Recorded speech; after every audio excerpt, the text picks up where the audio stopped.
Hello, welcome back to DC Vagabond. It's me, Pavitra, again.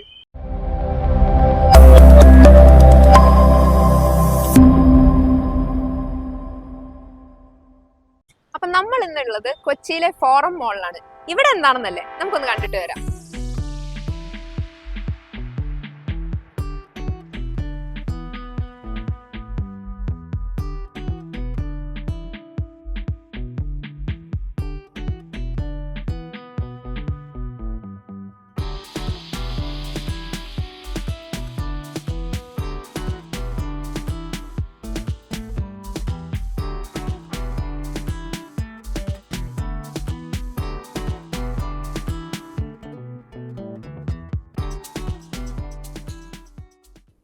നമ്മൾ ഇന്നുള്ളത് forum മോളിലെ ഓഫീസിലാണ്. And നമ്മോടൊപ്പം ജോയിൻ ചെയ്തിരിക്കുന്നത് ആഞ്ചലോ ആർട്ടി, MBA 22 ബാച്ച് സ്റ്റുഡൻ്റ് ആണ്. And currently he is working as customer service associate at Forum Mall Kochi.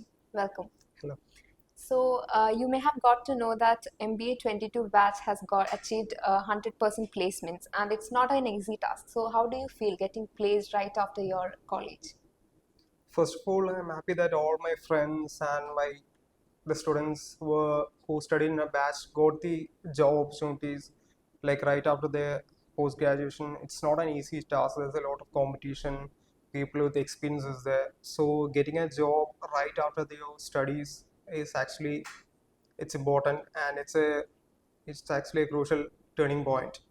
So നമ്മുടെ കോളേജിൽ കുറേ ഓപ്പർച്യൂണിറ്റീസും അതല്ലാതെ ഡെവലപ്പ് ചെയ്തെടുക്കാനുള്ള കുറേ പ്രോഗ്രാംസ് ഒക്കെ അറേഞ്ച് ചെയ്യുന്നുണ്ട്. സോ അതെങ്ങനെയാണ് ഹെൽപ്ഫുൾ ആയത് ഇവിടെ ഇങ്ങനെ ഒരു കമ്പനിയിൽ വന്നിട്ട്? ബേസിക്കലി നമുക്ക് അവിടെ ഉള്ള ട്രെയിനിങ് പ്രോഗ്രാംസ് ലൈക്ക് നമുക്ക് എക്സൽ എക്സ്പേർട്ട് സർട്ടിഫിക്കേഷൻ ഉണ്ടായിരുന്നു. എനിക്ക് ആസ് ഓഫ് നൗ എനിക്ക് ഏറ്റവും കൂടുതൽ യൂസ്ഫുൾ ആയിട്ട് എനിക്ക് വരുന്നത് എക്സൽ സർട്ടിഫിക്കേഷൻസ് ആണ്. അതിൻ്റെ അകത്ത് പഠിപ്പിച്ച ഓരോ ഈച്ച് ആൻഡ് എവറി ടാസ്ക് കാര്യങ്ങളെല്ലാം എനിക്ക് ഡെയിലി എനിക്കത് യൂട്ടിലൈസ് ചെയ്യാൻ പറ്റുന്നുണ്ട്. എനിക്ക് ചെയ്യേണ്ട വർക്ക് കാര്യങ്ങളെല്ലാം ആസ് ഫാസ്റ്റ് ആസ് പോസിബിൾ എനിക്ക് ചെയ്ത് അത് സബ്മിറ്റ് ചെയ്യാൻ പറ്റുന്നുണ്ട് എനിക്ക്. പിന്നെ അതുപോലെ എനിക്ക് പേഴ്സണലി എനിക്ക് ഏറ്റവും ഹെൽപ്ഫുൾ ആയിട്ട് എനിക്ക് തോന്നിയത് നമ്മുടെ EP ആണ്, ഈവനിങ് പ്രസന്റേഷൻസ്. നമ്മുടെ സ്റ്റേജ് ഫിയറും കാര്യങ്ങളും ഒരു ക്രൗഡിനെ ഫേസ് ചെയ്ത് സംസാരിക്കുക, അല്ലെങ്കിൽ ഒരു നെഗറ്റീവ് ഇംപ്രഷനോ കാര്യങ്ങളോ ഉണ്ടാക്കാണ്ട് എങ്ങനെ നമ്മുടെ മനസ്സിലുള്ള കണ്ടന്റ് അല്ലെ നമ്മൾ എന്ത് പറയാൻ ഉദ്ദേശിക്കുന്നു അത് എങ്ങനെ പ്രസന്റ് ചെയ്യണം എഫക്റ്റീവായിട്ട് പ്രസന്റ് ചെയ്യണം എന്നുള്ളത് ചെയ്യാൻ പഠിപ്പിച്ചത് നമ്മുടെ EP ആണ്. സോ കോളേജിൽ നിന്ന് ഓവറോൾ ഒരു സപ്പോർട്ട് എങ്ങനെയായിരുന്നു? ഫാക്കൽറ്റീസിൻ്റെ സൈഡിൽ നിന്നാണെങ്കിലും ഈ ഒരു ത്രൂ ഔട്ട് ഒരു പ്ലേസ്മെന്റ് ജേർണിയിൽ എങ്ങനെയായിരുന്നു സപ്പോർട്ട് ചെയ്തത്? കോളേജിൽ നിന്നുള്ള സപ്പോർട്ട് വൈസ് നല്ല സപ്പോർട്ട് ഉണ്ടായിരുന്നു. ഫസ്റ്റ്ലി ആഷഫൻ മാം ആണ് എനിക്ക് ഈ ഓപ്പർച്യൂണിറ്റി എനിക്ക് സജസ്റ്റ് ചെയ്ത് എന്നെ റെക്കമെൻഡ് ചെയ്ത മാമാണ്. എൻ്റെ സ്ട്രെങ്തും വീക്ക്നെസ്സും എല്ലാം മാമിന് നല്ലപോലെ അറിയാം. ഞങ്ങൾ ഒരുപാട് കമ്മ്യൂണിക്കേറ്റ് ചെയ്ത് ഇൻട്രാക്ട് ചെയ്തിട്ടുണ്ട്. സോ മാമിന് നല്ലപോലെ അറിയാം. എന്നെ സജസ്റ്റ് ചെയ്തതും മാമാണ്. അപ്പോൾ എനിക്ക് ആപ്റ്റായിട്ടുള്ളൊരു ജോബ് ഓപ്പർച്യൂണിറ്റി എനിക്ക് ഫോർവേഡ് ചെയ്ത് തന്നത് മാമാണ്. എനിക്കതിപ്പം കറക്റ്റായിട്ട് തോന്നുന്നു. എൻ്റെ ഒരു സ്കിൽ വൈസ് എനിക്കത് കറക്റ്റായിട്ട് തോന്നുന്നു. എനിക്കത് എംപ്ലോയ് ചെയ്യാൻ പറ്റുന്നുണ്ട് നല്ലപോലെ. പിന്നെ ഞങ്ങളുടെ batch coordinator Prej sir, he was actually very helpful. Each and every informations pass ചെയ്യുന്ന കറക്റ്റ് ടൈമിൽ സ്റ്റുഡൻസിന് പാസ് ചെയ്ത് കൊടുക്കാനും ഒക്കെ ആയിട്ട് ഒരുപാട് ഹെൽപ്ഫുൾ ആയിരുന്നു. വേണ്ട ഇൻഫോർമേഷൻസ് എല്ലാം സപ്പോർട്ട് കാര്യങ്ങളൊക്കെ ചെയ്യുക. He was very helpful. Also നമ്മുടെ കോളേജിലുള്ള ഒരു സ്പെഷ്യാലിറ്റി ആണ് സ്റ്റുഡൻറ് ഓണർഷിപ്പ് പ്രോഗ്രാം. സോ അതെങ്ങനെ ഹെൽപ്ഫുൾ ആയത്?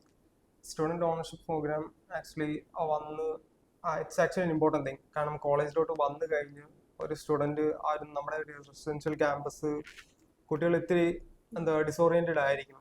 ഒരു പുതിയ എക്സ്പീരിയൻസ് ആയിരിക്കും. അപ്പോൾ അതിൽ നിന്ന് അവരെ ഒരു ക്ലോസ് സർക്കിളിലോട്ട് കൊണ്ടുവന്ന് ഒരു 10 to 15 സ്റ്റുഡൻസ് ഒക്കെ ആയിട്ട് അവർക്ക് വേണ്ട guidance through out 2 years time വേണ്ട ഗൈഡൻസ് കാര്യങ്ങൾ കൊടുക്കുക, സപ്പോർട്ട് കൊടുക്കുക, ഇമോഷണലിയും ഫിസിക്കലി അല്ലാണ്ടുള്ള സപ്പോർട്ട് കാര്യങ്ങൾ കൊടുക്കുക. It's actually important thing. So residential ക്യാമ്പസിലായതുകൊണ്ട് കുറേ സ്റ്റുഡൻസ് ആയിട്ടൊക്കെ കമ്മ്യൂണിക്കേഷൻ നടത്തിയിട്ടുണ്ടാവും. അപ്പോൾ അതിൻ്റെതായ ഒരു ക്വാളിറ്റി ഇവിടെ വന്നപ്പം ഉണ്ടായിരുന്നു? ഡെഫിനറ്റ്ലി. കാരണം ഞാൻ പറഞ്ഞ പോലെ നമുക്ക് നമ്മുടെ റെസിഡൻഷ്യൽ ക്യാമ്പസ് എന്ന് പറഞ്ഞാൽ ഇൻഫാക്ട് ഒരു ബിഗ് ബോസ് ഹൗസ് പോലെയാണ്. നമ്മുടെ ബാച്ചിൽ മോർ ദാൻ ലൈക്ക് 140-160 സ്റ്റുഡൻസ് കാണും. അപ്പോൾ ഈ 140-160 സ്റ്റുഡൻസും ഇത്രയും നമ്പർ തന്നെ പേഴ്സണാലിറ്റീസ് ആണ്, ക്യാരക്ടേഴ്സ് ആണ്. അപ്പം really over the course of 2 years നമ്മൾ ശരിക്കും പഠിക്കും ഒരാളോട് എങ്ങനെ സംസാരിക്കണം, ഏത് രീതി നമ്മുടെ കോൺവെർസേഷൻ ഡെലിവർ ചെയ്യണം, അവർക്ക് ഏത് രീതി അത് എടുക്കാൻ പറ്റും, എങ്ങനെ എപ്പോൾ ഏതൊക്കെ രീതി നമുക്ക് ആൾക്കാരോട് സംസാരിക്കണം, കമ്മ്യൂണിക്കേറ്റ് ചെയ്യണം എന്നുള്ളത് നമുക്ക് നല്ലപോലെ പഠിക്കാൻ പറ്റും അവിടുന്ന്. അതെനിക്ക് എൻ്റെ ഒരു ഫീൽഡിൽ ഒരു ഓപ്പറേഷൻസ് എക്സിക്യൂട്ടീവ് എന്നൊരു പോസ്റ്റിൽ എനിക്കത് നല്ലപോലെ ഹെൽപ്ഫുൾ ആയിട്ട് എനിക്ക് തോന്നുന്നുണ്ട്. കസ്റ്റമേഴ്സ് ത്രൂ ആണെങ്കിലും സീനിയേഴ്സ് ത്രൂ ആണെങ്കിലും സ്റ്റാഫ് വൈസ് എല്ലാം ആണെങ്കിലും പ്രോപ്പറായിട്ട് കമ്മ്യൂണിക്കേറ്റ് ചെയ്യാൻ നമുക്ക് ചിന്തിച്ച് കമ്മ്യൂണിക്കേഷൻ ഡെലിവർ ചെയ്യാൻ എന്നെ അത് ഹെൽപ്പ് ചെയ്തിട്ടുണ്ട്. ഇപ്പോൾ എനിക്കത് യൂസ്ഫുൾ ആയിട്ട് തോന്നുന്നുണ്ട്.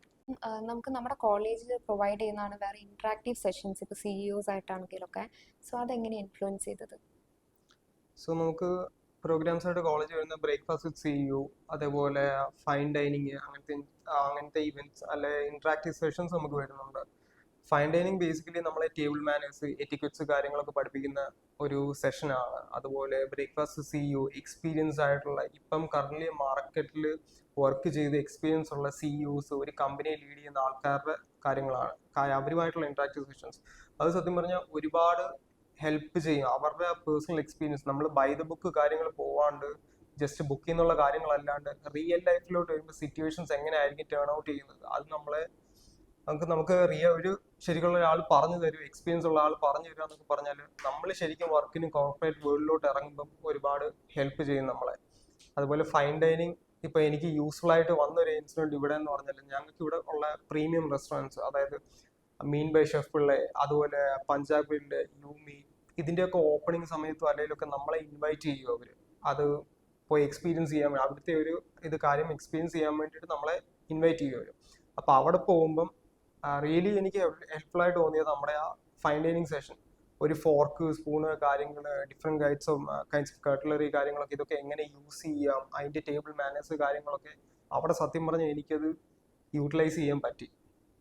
ഓൾസോ മാനേജ്മെന്റ് ഫീൽഡിലേക്ക് വരണമെങ്കിൽ അതിൻ്റെതായ സ്കിൽസ് ഡെവലപ്പ് ചെയ്യുക എന്ന് പറയുന്നത് വെരി ഇമ്പോർട്ടൻ്റ് ആണ്. അപ്പോൾ അതെങ്ങനെയാണ് നമ്മുടെ കോളേജിൽ നിന്ന് എങ്ങനെ അതിന് ഹെൽപ്ഫുൾ ആയത്? മാനേജ്മെന്റ് സ്കിൽസ് വൈസ് നമുക്ക് കിട്ടുന്ന നല്ലൊരു എക്സ്പീരിയൻസ് ആണ് എന്ന് വെച്ചാൽ നമ്മൾ തന്നെ ഓർഗനൈസ് ചെയ്യുന്ന ഇവന്റ്സ്. ഇപ്പൊ ഞാൻ ഹെഡ് ചെയ്തല്ലേ, ഞാൻ ഒരു പാർട്ടായിരുന്ന ഇവന്റ്സ് ആയിരുന്നു മാരത്തോൺ ഇവന്റ് നമ്മുടെ കോളേജിനടുത്ത്, എൻവർത്തോൺ 2K24. അതൊരു ഗ്രാൻഡ് സക്സസ് ആയിരുന്നു.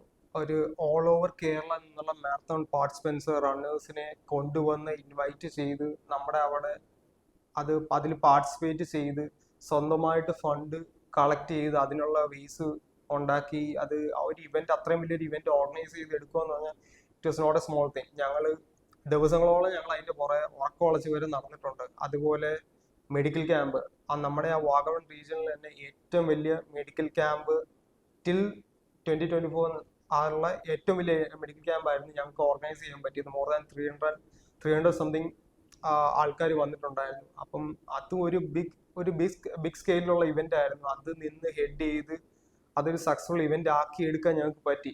അപ്പൊ അതിലും വലിയ ഇവന്റ്സ് ആണ്, വലിയ സ്കെയിലുള്ള ഇവന്റ്സ് ആണ് നമ്മൾ റിയൽ ഒരു കോർപ്പറേറ്റ് വേൾഡിലോട്ട് വരുമ്പോൾ നമുക്ക് ഇവന്റ്സ് ഓർഗനൈസ് ചെയ്യാൻ ഞങ്ങൾക്ക് ഇവിടെ ഉണ്ട്. ഇവന്റ്സ് കാര്യങ്ങളൊക്കെ വരുമ്പോൾ നമുക്ക് അവിടുന്ന് കിട്ടുന്ന ഓരോ പല ക്രൂഷ്യൽ എക്സ്പീരിയൻസ് അല്ലെങ്കിൽ അതിനായിട്ട് മാച്ച് ചെയ്യുന്ന കാര്യങ്ങൾ, സിനാരിയോസ് നമുക്ക് ഇവിടെ വരുമ്പോൾ നമുക്കത് സ്റ്റക്കായിട്ട് നിൽക്കാണ്ട് നമുക്കത് ഹാൻഡിൽ ചെയ്യാൻ, സ്പോണ്ടേനിയസ് ആയിട്ട് ഡിസിഷൻസ് എടുത്ത് നമുക്കത് ഹാൻഡിൽ ചെയ്യാൻ പറ്റും. സോ നമ്മുടെ കോളേജ് നടത്തുന്നത് DC books, DC KK memorial foundation, അതിൽ നിന്ന് കഴിഞ്ഞാൽ എനിക്ക് വളരെ വലിയൊരു എക്സ്പീരിയൻസ് അല്ലെങ്കിൽ എനിക്കൊരു ഇങ്ങോട്ട് കിട്ടിയ ഒരു കാര്യമാണ് being a part of KLF, അതായത് കേരള ലിറ്ററേച്ചർ ഫെസ്റ്റിവൽ. ഏഷ്യയിലെ തന്നെ ഏറ്റവും വലിയ ലിറ്ററേച്ചർ ഫെസ്റ്റിവലാണ്. ഇന്റർനാഷണലി മോർ ദാൻ 500 പാർട്ടിസിപ്പൻസ് വരുന്ന ഒരു ഇവന്റ് ആണത്. അപ്പൊ അതിനൊരു കണ്ടിന്യൂസ് 4 to 5 days അതിന്റെ ഒരു വോളണ്ടിയർ ആയിട്ട് ഇവന്റ് പാർട്ടിസിപ്പേറ്റ് ഒന്നും ചെയ്യാൻ പറ്റില്ല. പക്ഷെ ഒരു ഹോട്ടൽ ഡിമോറ കോഴിക്കോടിൽ അവിടെ വരുന്ന ഗസ്റ്റ്, അക്കോമഡേറ്റ് ചെയ്യുന്ന ഗസ്റ്റിനെ മാനേജ് ചെയ്യാനൊക്കെ ആയിട്ട് 4 ദിവസം അടുപ്പിച്ച് എനിക്ക് അവിടെ നിൽക്കാൻ പറ്റി. അത് എൻ്റെ ഫീൽഡ് ഓഫ് വർക്കിൽ അതും എനിക്കൊരു വലിയൊരു എക്സ്പീരിയൻസ് ആണ്. വളരെ ഹൈ എൻഡ് പ്രീമിയം കസ്റ്റമേഴ്സ് വരുമ്പം അവർക്ക് എന്തൊക്കെ കാര്യങ്ങളാണ് അവർ എക്സ്പെക്ട് ചെയ്യുന്നത്, എന്തൊക്കെ കാര്യങ്ങളാണ് അവർക്ക് നമുക്ക് ചെയ്ത് കൊടുക്കാൻ പറ്റുന്ന, ആ ഒരു കസ്റ്റമർ എക്സ്പീരിയൻസ് ഉണ്ടാക്കി എടുക്കാൻ പറ്റുന്ന, എനിക്ക് അതിൽ നിന്നും എനിക്ക് ഇവിടെ അത് യൂട്ടിലൈസ് ചെയ്യാൻ പറ്റുന്നുണ്ട്. ഇവിടെയും പ്രീമിയം കസ്റ്റമേഴ്സ് കാര്യങ്ങൾ വരുമ്പം എനിക്ക് അവിടെ കിട്ടിയൊരു എക്സ്പീരിയൻസ് എനിക്കത് വളരെ ഹെൽപ്ഫുൾ ആയിട്ട് വരുന്നുണ്ട്. അപ്പോൾ ആസ് എ DCN ഇത് കാണുന്ന DCNസിനോടും അതല്ലാതെ ഇനി ജോയിൻ ചെയ്യാൻ പോകുന്ന സ്റ്റുഡൻസിനോടൊക്കെ എന്തായിരിക്കും പറയാനുള്ളത്? എനിക്ക് ടു ദ ന്യൂ ജോയിൻസ് എനിക്ക് പറയാനുള്ളത്, നിങ്ങൾ തുടക്കത്തിൽ വരുമ്പോൾ നിങ്ങൾക്ക് കുറച്ച് ഡിഫിക്കൽട്ടായിട്ട് കാര്യങ്ങൾ തോന്നും. ബീങ് എ റെസിഡൻഷ്യൽ ക്യാമ്പസ്, വീട്ടിൽ നിന്ന് മാറി ഫസ്റ്റ് ടൈം ആയിട്ട് ഗ്രാജുവേഷൻ കഴിഞ്ഞ് ഉടനെ ഒരു പോസ്റ്റ് ഗ്രാജുവേഷൻ വരുന്ന ഒരാൾക്ക് ഒരു ഹോസ്റ്റൽ ലൈഫ് പോലെ ആയിരിക്കത്തില്ല റെസിഡൻഷ്യൽ ക്യാമ്പസ്. ഇത്തിരി ഡിഫിക്കൽട്ടായിട്ട് തോന്നും. ബട്ട് ഒരു കുറച്ച് 1-2 മാസങ്ങൾ കഴിയുമ്പോൾ അഡ്ജസ്റ്റ് ആവും.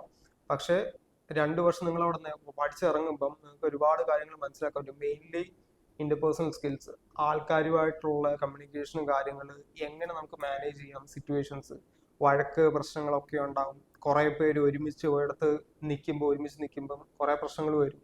അതൊക്കെ എങ്ങനെ ഹാൻഡിൽ ചെയ്യാം, അത് ഫ്യൂച്ചറിൽ നിങ്ങൾക്ക് കോർപ്പറേറ്റ് ലൈഫിലാണെങ്കിലും നിങ്ങളുടെ പേഴ്സണൽ ലൈഫിലാണെങ്കിലും നിങ്ങൾക്ക് ഒരുപാട് ഹെൽപ്ഫുൾ ചെയ്യും. എന്ന് വെച്ചാൽ എങ്ങനെ ഡീൽ ചെയ്യാൻ പറ്റും ആൾക്കാരുമായിട്ട്, പ്രശ്നങ്ങളെ എങ്ങനെ ഫേസ് ചെയ്യാൻ പറ്റും, രാദർ ദാൻ ഓടിപ്പോവാണ്ട് എങ്ങനെ നിന്ന് ഫേസ് ചെയ്യാൻ പറ്റും എന്നുള്ളത് നമുക്ക് അവിടെ നിന്ന് പഠിക്കാൻ പറ്റും. സോ തുടക്കത്തിലെ ആ ഒരു പ്രശ്നങ്ങൾ ഓർത്ത് നെഗറ്റീവ് ഇംപ്രഷൻസ് വരാണ്ട് നിന്ന് അഡ്ജസ്റ്റ് ചെയ്യുക, ബി ഡൈനാമിക്. നിങ്ങളുടെ കോർപ്പറേറ്റ് ലൈഫിലും നിങ്ങളുടെ പേഴ്സണൽ ലൈഫിലും അത് ഒരുപാട് ഹെൽപ്പ് ചെയ്യും നിങ്ങളെ. Thank you for spending your time with us.